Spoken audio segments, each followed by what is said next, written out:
last year's businessmen Ishwagal Ramsingh and Steve Ferguson take the Attorney General to court, claiming the government knew about the consequences of Section 34 before it was proclaimed. That's a major underpinning of the men's case against the state, which began in the High Court today. Their lawyers want the judge to declare the amendment that repeals Section 34 of the Administration of Justice Indictable Proceedings Act was unconstitutional.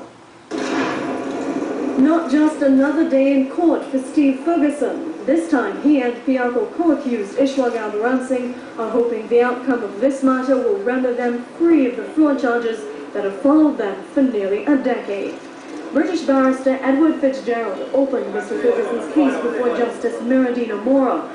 The Queen's Counsel took aim at Attorney General Anand Ramlogan, refuting his claim that Section 34 was an oversight and was not intended to apply to fraud cases. The barrister pointed out that during parliamentary debate in November 2011, then Justice Minister Herbert Volney said only violent crimes would be excluded from the statutory limit in Section 34. That limit allowed all crimes older than 10 years to be discharged upon application to a judge. QC Fitzgerald also contended the impact of Section 34 on fraud cases was raised in both Houses of Parliament in the Attorney General's presence.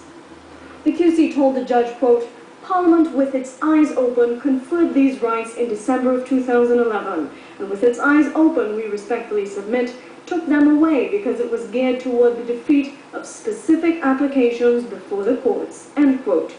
The attorney also said that 3 months before the proclamation on August 31st, the DPP's office had told the Minister of Justice in writing that Section 34 would affect the Piako matter.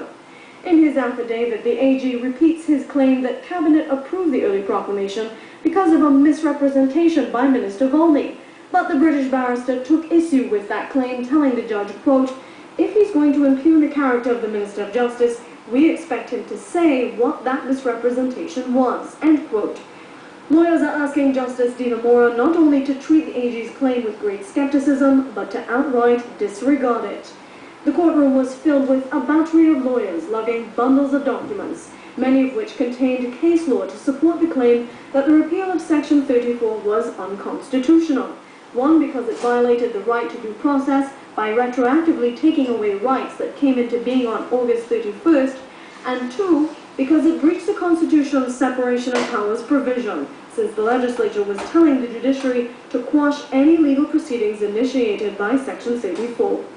QC Fitzgerald said given the provisions of Section 34, the case against the Piako accused should have been discharged, stating, quote, "You can't play fast and loose. Defendants are entitled to know where they stand, and if they've been told it's all over, then it's all over," end quote. Lawyers contend it is unlawful for the state to continue the case against the men and want the case discharged.